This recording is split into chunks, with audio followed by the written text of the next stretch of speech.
Hello and welcome to the show. Today's version is being recorded at my desk.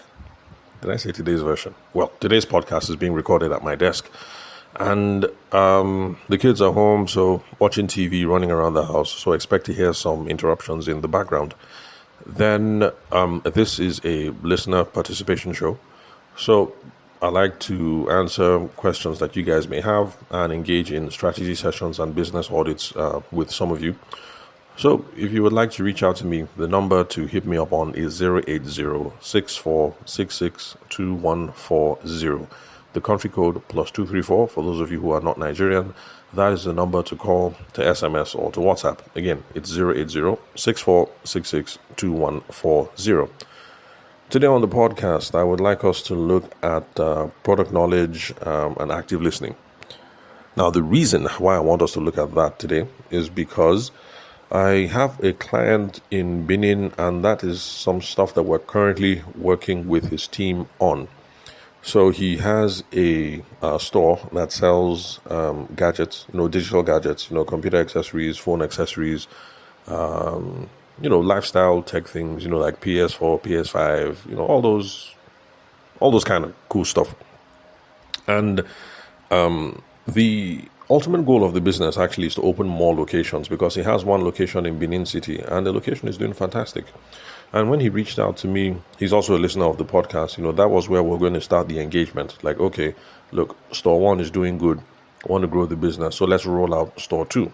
And remember, for those of you who've been listening to the podcast for a bit, I think it was yesterday's episode or day before yesterday, remember that I said that the different kinds of challenges that you're going to face in business, that in the early days, it's all about effort, making sure you're doing the right thing and that you are doing enough of the right thing to make the business grow.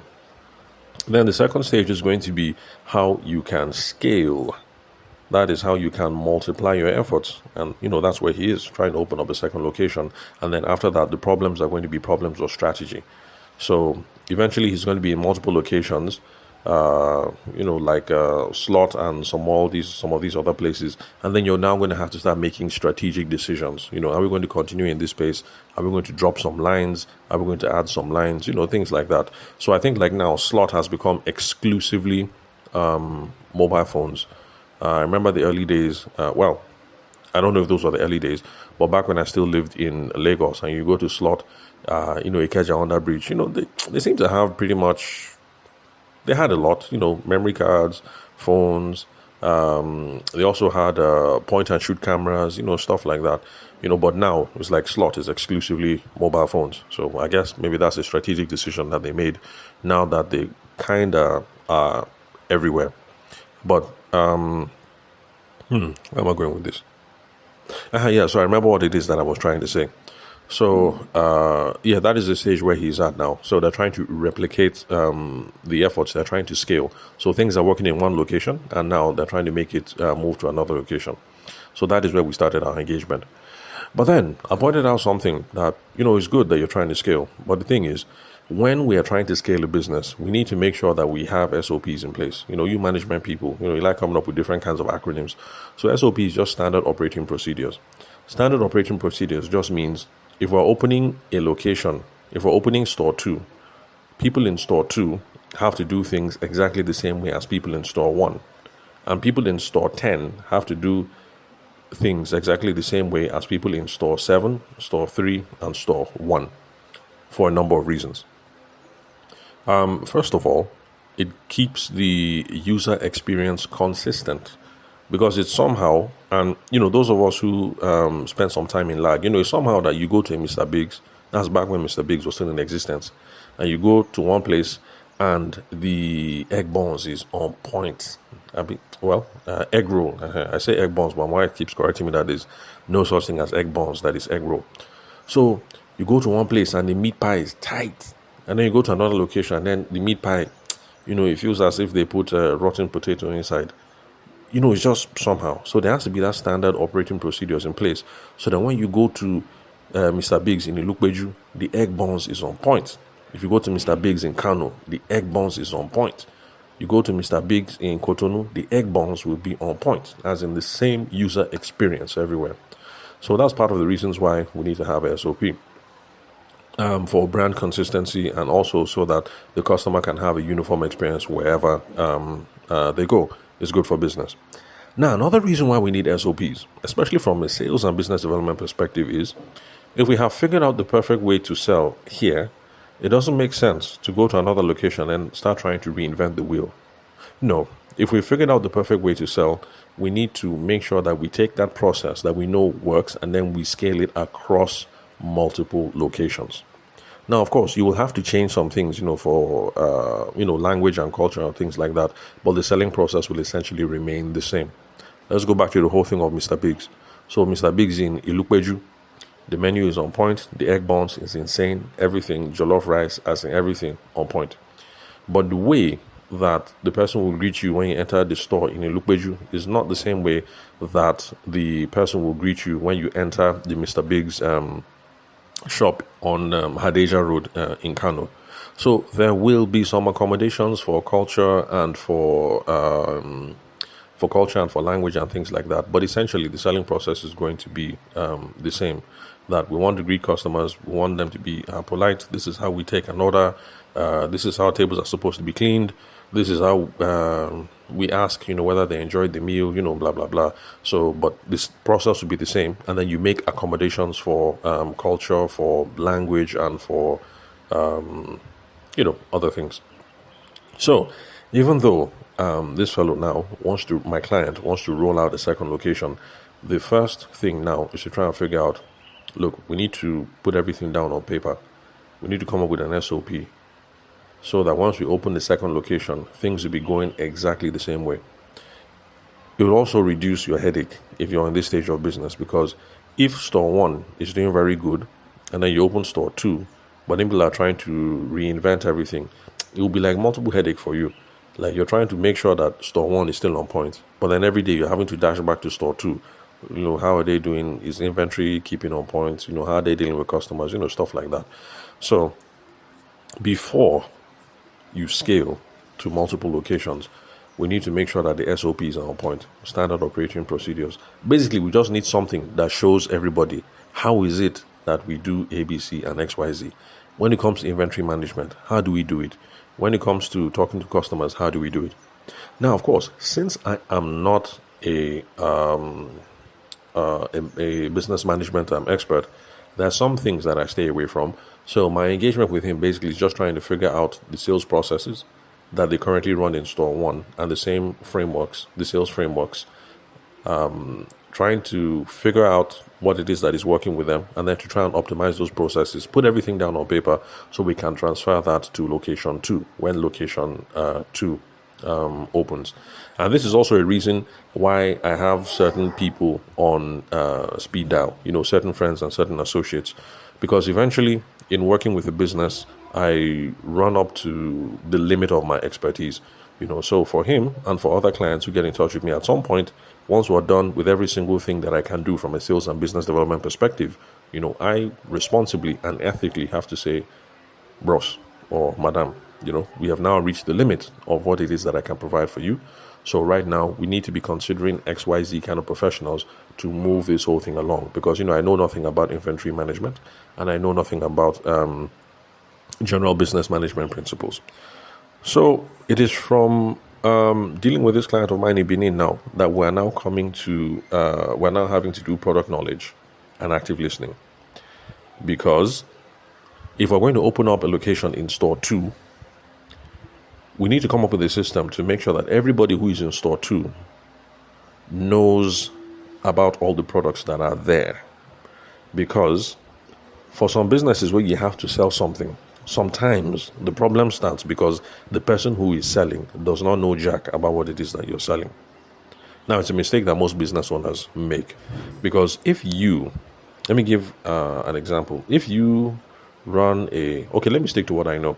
Because I started off in wedding photography and doing video, so I know cameras.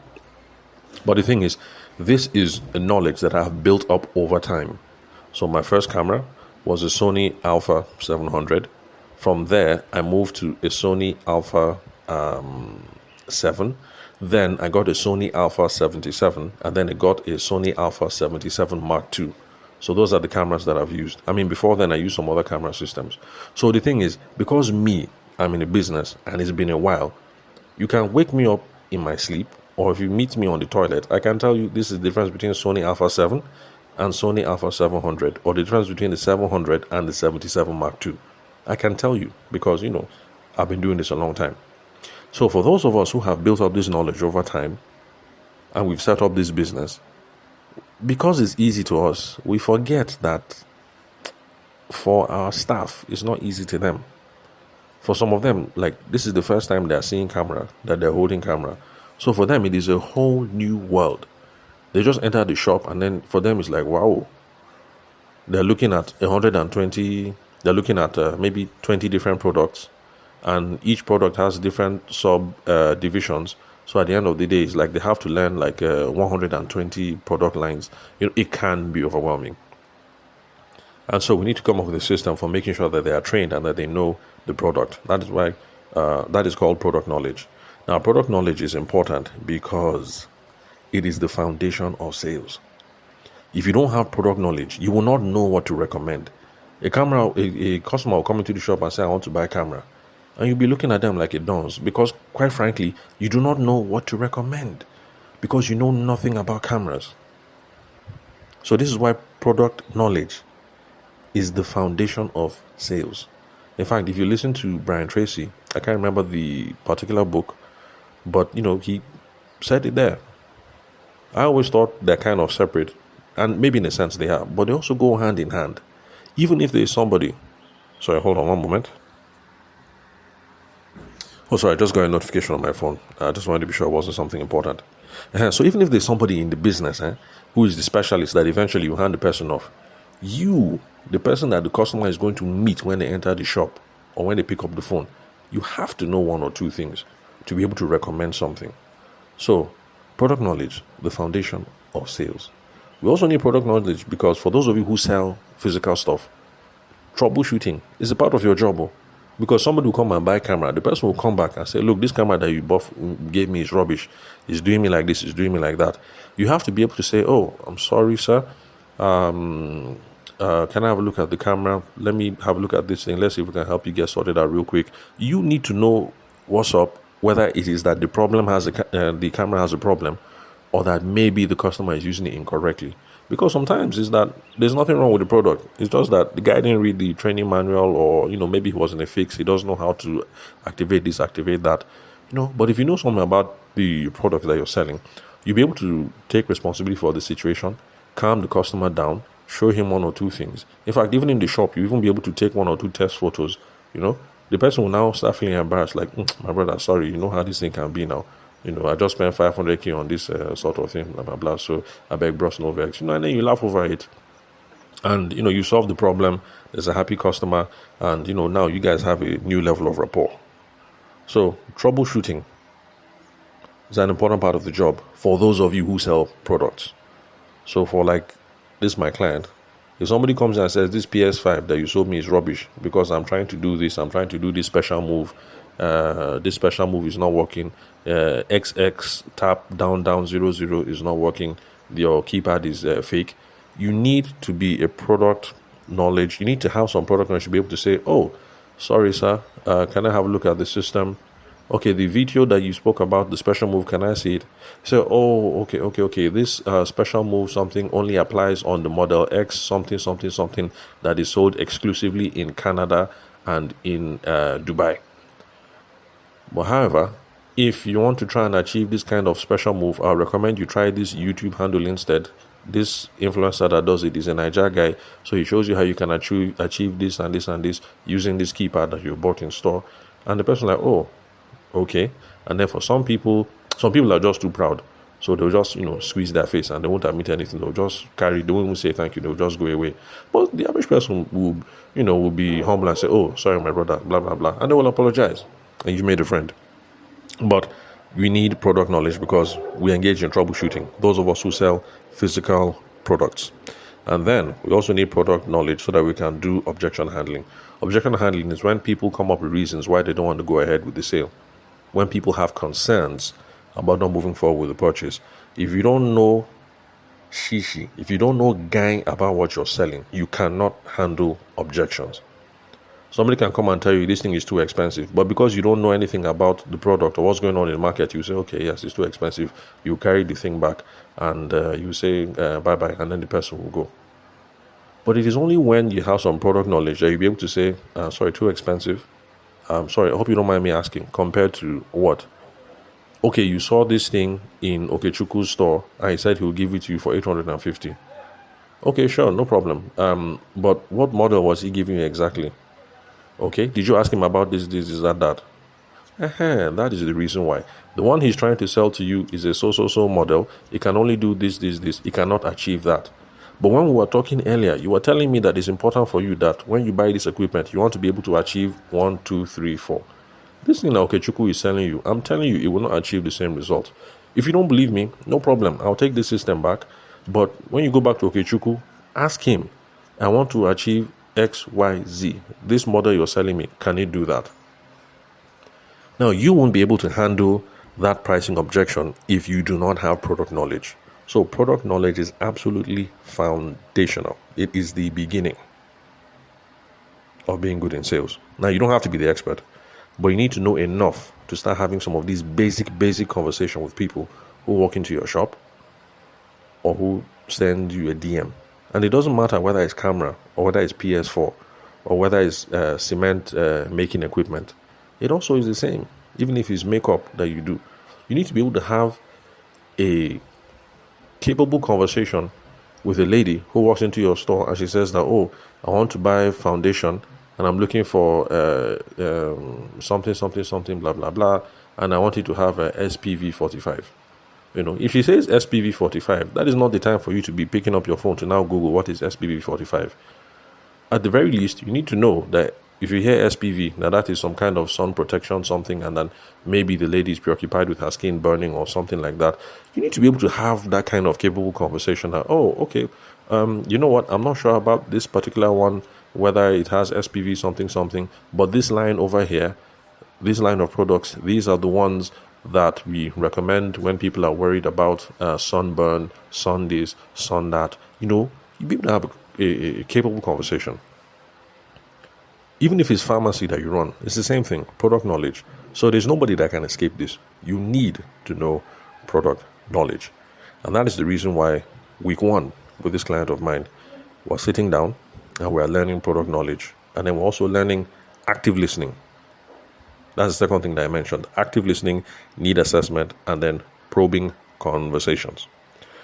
Now, the reason why we have to also pay attention to active listening and need assessment and probing conversations is because active listening, trying to figure out who is this person, what do they need, we're asking questions to try and figure out, what's going on, what kind of goal are they trying to achieve, what problem are they trying to run away from, is because, remember when we're talking about recommendation from product knowledge, if I do not know what they need, how will I know what to recommend? Somebody will come and say, I want to buy a camera. I'll just be looking like an idiot if I know nothing about cameras. But even if I know nothing about cameras, but I don't ask the person about what it is he wants to use the camera for, how will I know what to recommend? Now, the mistake that people are making at this guy's store was that they were asking the question that everybody asks, which is, what is your budget? Terrible question. Because what is your budget immediately leads you into money objections. That, this thing is too expensive. I saw it online for this, that. BC is offering this thing at 25% off. You now go straight into all those issues. And once you start the conversation like that, is a serious wahala. But then the bigger problem is this. The person will now go and buy something that is more than their power or that is inadequate to achieve what they want. So, back to the makeup thing. If you don't ask her the questions, but you just say, what is your budget? And she tells you, you give her the cream. But then you now give her the cream that does not have SPV protection. She goes out and then the sun burns her skin. She will tell everybody that I went to BC shop and BC gave me cream and the cream burnt my skin. Can you see how the thing has effect on the business? It's not that you gave them cream and the thing burnt the skin. The thing is, you didn't even ask her what she was trying to achieve with the cream or with the makeup. You didn't even know that, okay, sun protection is important for her, or that she has delicate skin or oily skin or something. And so you made the wrong recommendation. So when somebody walks into your shop I want to buy powder, I want to buy cream, I want to buy this. The question is not what is your budget. That, of course, you ask, but that is not the first thing we start with. So, need analysis, active listening, need assessment, probing conversations. Yeah, I know it sounds somehow, but we have to probe. If we don't probe, if we don't know what it is that they need, we will make the wrong recommendation. Whether it's camera you're selling, or whether it's laptop you're selling, or whether it's makeup you're selling. Even if you're offering business advisory services, you're designing website, you don't ask them, what do you want to use this website for? You don't ask. This is how you begin to fail in the business. This is how you begin to fail in losing the sale. So we also need active listening, need assessment. What do they need? Probing conversations. Probing, because we have to ask them questions. We're trying to dig here so we can make the adequate recommendation. Also, so that we can handle objections. Because somebody can also come and say, your cream is too expensive. Kemi is offering the same thing at 25% discount. If you know the product, and if you ask the questions, you can now have that conversation. Now, oh, I thought you said handling stretch marks is important to you. Yes, I said so. But with this picture that you showed me, based on what Kemi wants to give you 45% off, it is good. It achieves blah, blah, blah, blah, blah.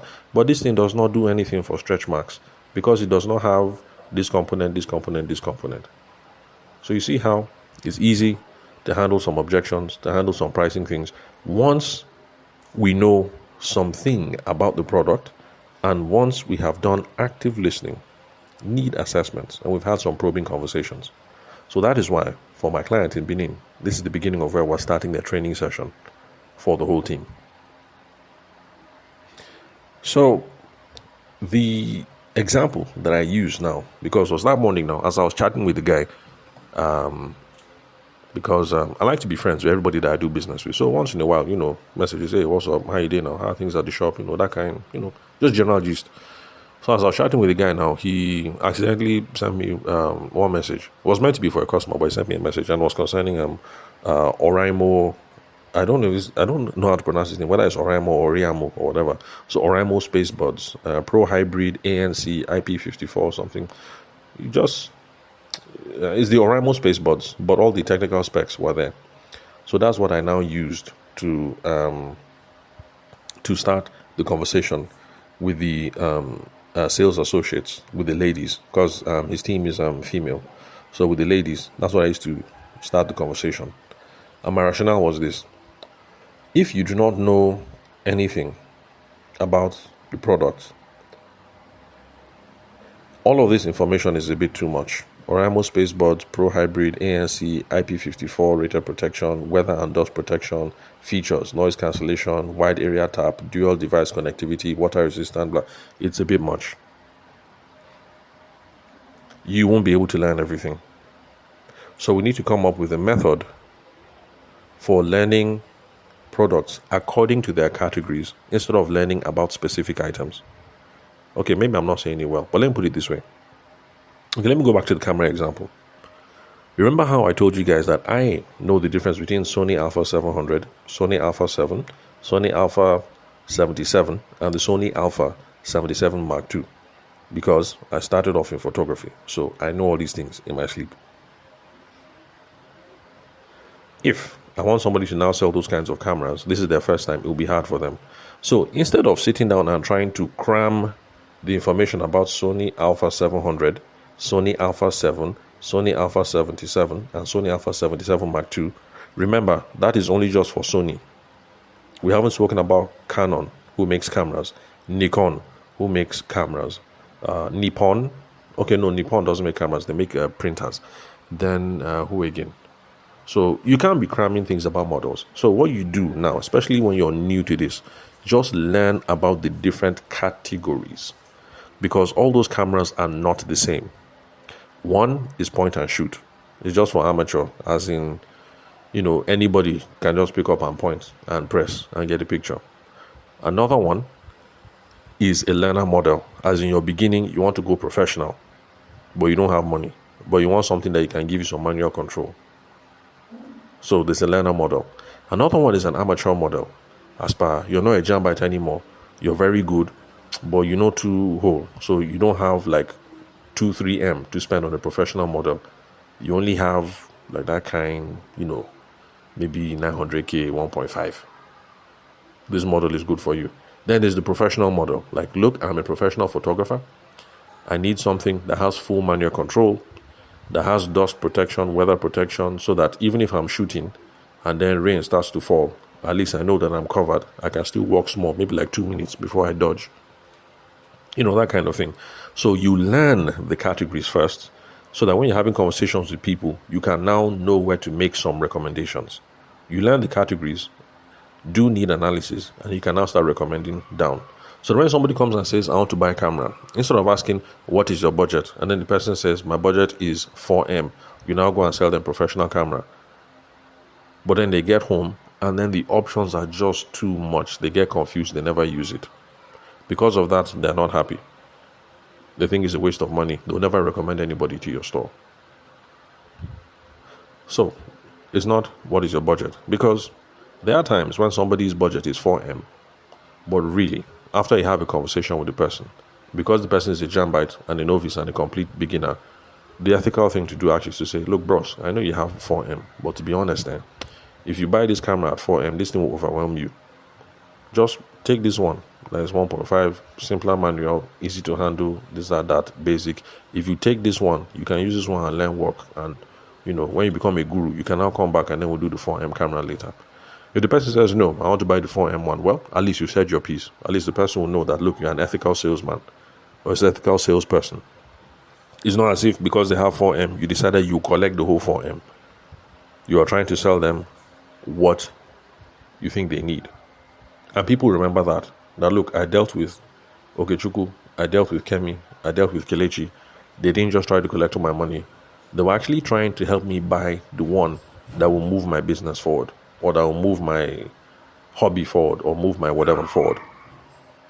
So, learn the categories. So I told them that, look, if you babes want to learn all of these things, Oraimo Spaceboard, you now start cramming Oraimo Spaceboard, Pro Hybrid, ANC, IP54 rated, weather and dust protection, noise cancellation, wide area tap, dual device connectivity. If you're going to be cramming this thing, man, that's extra work. So what you do is you now look for a system of learning the categories. And since I'm not a specialist in this thing, I just took a very common sense approach. That when it comes to earbuds, the categories are this. Number one, in-ear. That's one that you choke inside your ear. My wife doesn't like that because she says when you do that, it's like it's touching her eardrum. And then when you remove it, you now see earwax on it. And then maybe another person will take it, maybe like your best friend in the office, and then choke inside her own ear too. And then before you know it, people are just sharing earwax up and down. So my wife doesn't like in-ear. But me, I love in-ear earphones. So in-ear is the one that choke inside your ear. Then there's earbuds. Earbuds are the ones that rest on your ear, but they don't choke inside. So my wife loves earbuds. I prefer in-ear. Let me choke inside, increase the volume, let me block out the whole world and enjoy my music. That's me. Then there's also open ear. Those ones are brand new. I saw those ones in Oraimo store, and man, those things are fire. One, they call it bone conduction. You know how you wear eyeglasses? So you see where your glasses rest on the temple. So that's where the thing will now rest on the temple like that. And then the thing is sending, I don't know whether it's sending electrical impulse or whatever, but it's sending it direct to your bone. And then you now be hearing that music in your brain. I said, correct. I said, how much? I said, 500K. I said, 500K. I said, sorry. I said, it's not me. The guy began to laugh. I said, no. I'm not spending 500K on one earphone. I said, don't worry. And I'll pick the one that was my price point, and then I left. But one day I'll go and buy that bone conduction. Let me see how that thing works, because man, that thing looks sci-fi. Then there's also another one that they call air conduction. But anyway, I'm just trying to say that that's how you look at earphones. So I now asked the question, do you guys have open ear? And then the owner of the store said, no, we don't have, but we're going to get. And I know that for boys who have money, boys who like to waste money, of course now, they will definitely buy now. So you can be one in town. Say, oh boy, what's this in us? That's my earphone. Say, earphone how? So it's bone conduction tech. Now, it's the latest, it's the newest in town, It's just for big boys. It's not for small boys like you. Don't worry. When you have money, you join us, but don't worry. That kind of thing. Some people like to buy it because of FEC. They like to buy it because of the steez. So Since they don't have open ear technology, the only thing that the girls have to learn now is in-ear and then earbuds. Then there's also another way to classify the earphones. There's wired versus wireless. Then there's noise cancelling, there's sports, and there's gaming. So that is all that the ladies, the sales associates, need to know in the beginning. They need to know that, look, when it comes to earphones, there is in-ear and there's earbuds. There's also wired versus wireless. There is noise cancelling, there is sports, and then there's gaming. So that when somebody comes into the store, the first question is not what is your budget.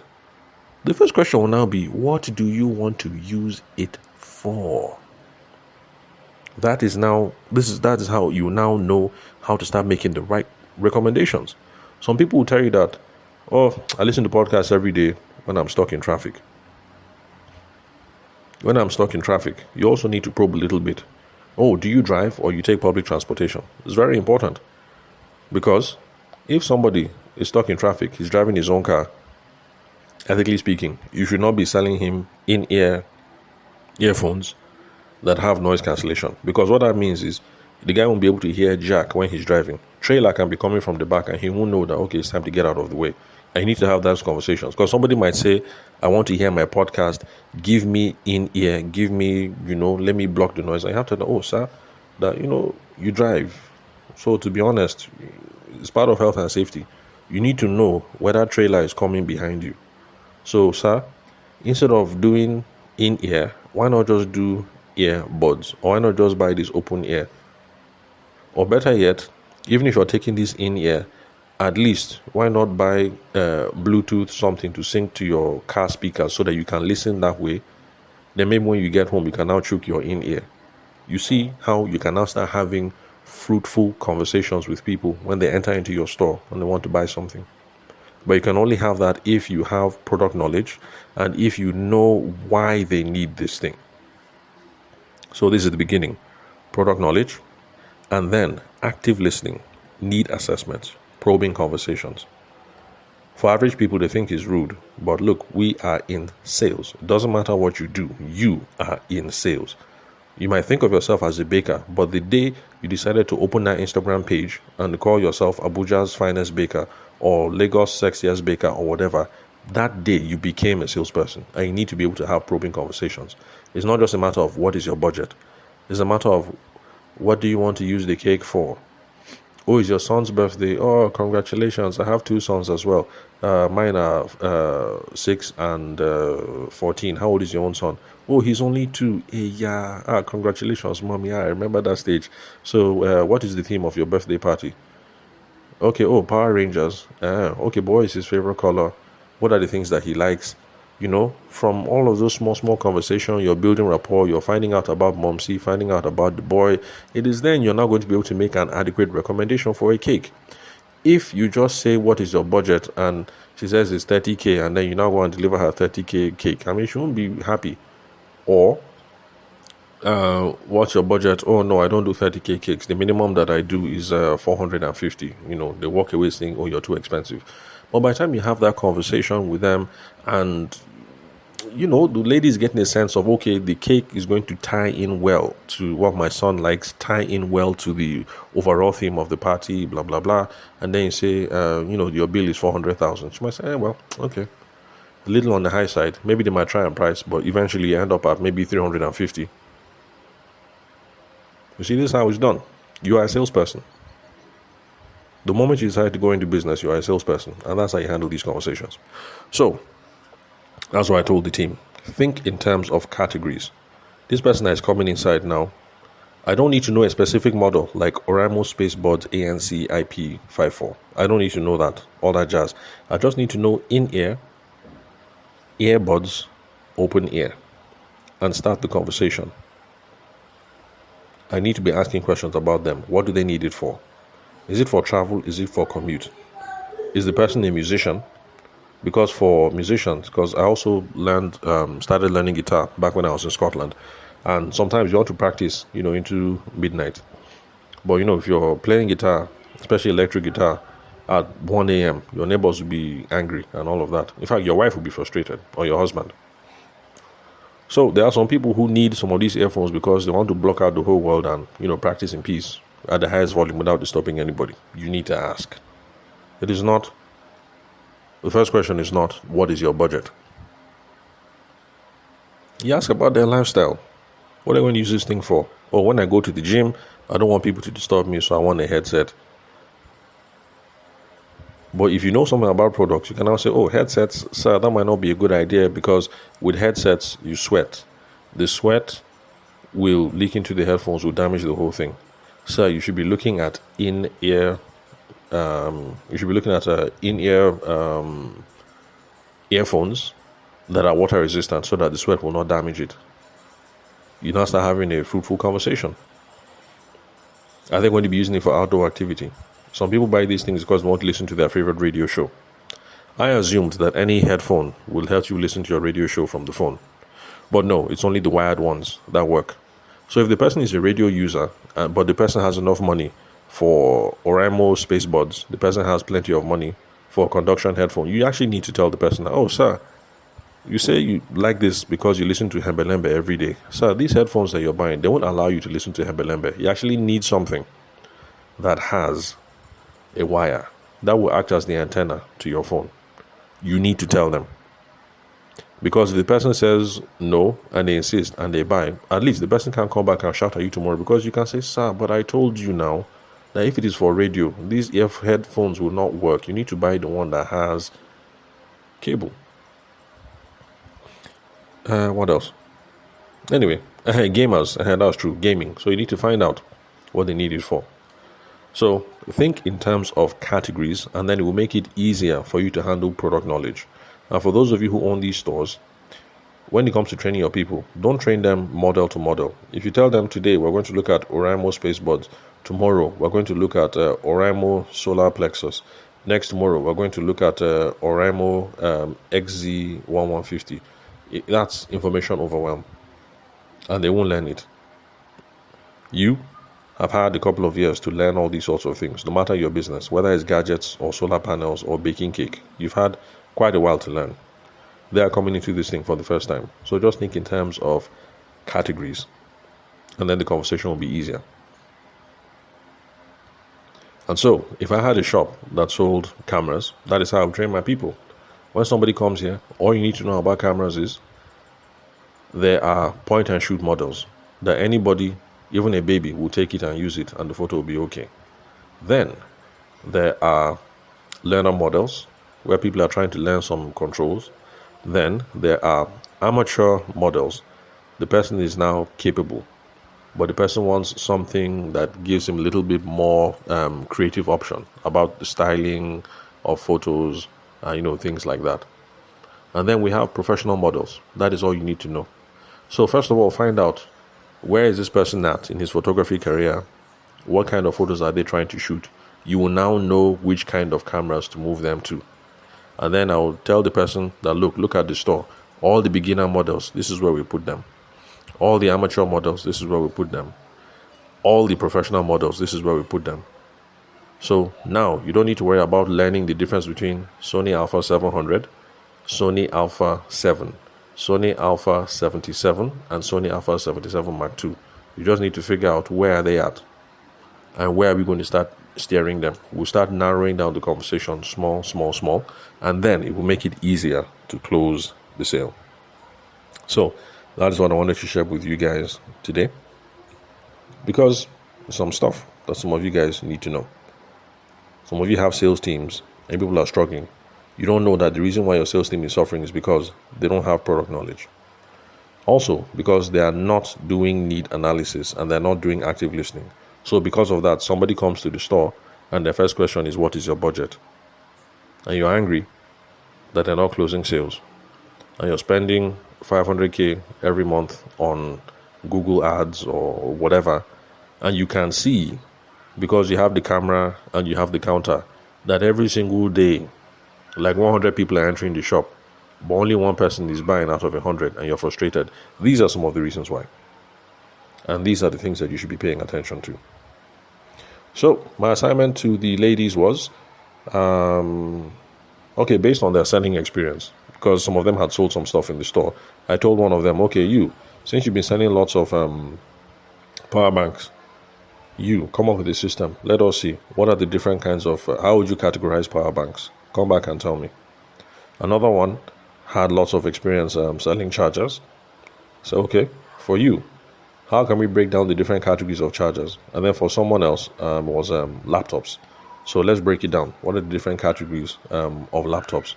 Because for laptop especially, you should not be, when somebody comes to buy a laptop, the number one question you ask is not what is your budget, because you go and sell something that is more than the person's power.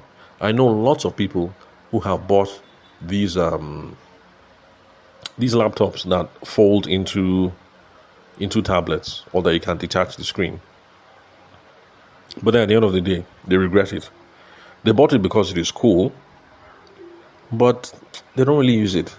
All they do is they type stuff in the office and then they send email. And some people regret that purchase. That why did I buy this thing that cost? Why did I buy a laptop that cost 2 million? So it's not what is your budget. You need to be able to have conversations, listen actively, figure out what their needs are, and then be able to make the adequate recommendation. Anyway, I've overflogged the issue, so let me just bring today's episode to a close.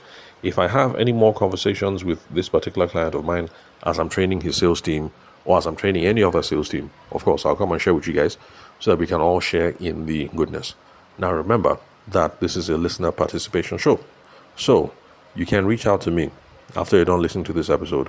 The number to call, to SMS, or to WhatsApp is 080-6466-2140. Again, the number is 080-6466-2140. The country code is +234 for those of you who are not Nigerian. Thank you very much for your time and attention. I'll catch you guys in the next episode. And until then, if you have a team behind you, please give it some thought. Start trying to see how we can train our sales associates on product knowledge. They need to know the general categories. And we also need to be able to teach them that, look, when people come into the shop, this is how we engage the customer. This is how we figure out what they need. This is how we now make the appropriate recommendation. You start putting some of these things in place, you start noticing a change in your business without spending a single kobo, without increasing your money in ads or something. For some of you, the leads that you have, the number of leads you have is okay. The number of people that you have coming into your shop is okay. This is just one small thing that you need to change to make sure that of the 100 people that come into your shop every week, but only one person is buying, we can increase from out of 100, maybe 5 are buying, and over time, maybe 10, over time, maybe 20, over time, maybe 30, and then you start seeing huge growth in your business. So I'll catch you guys on the next episode.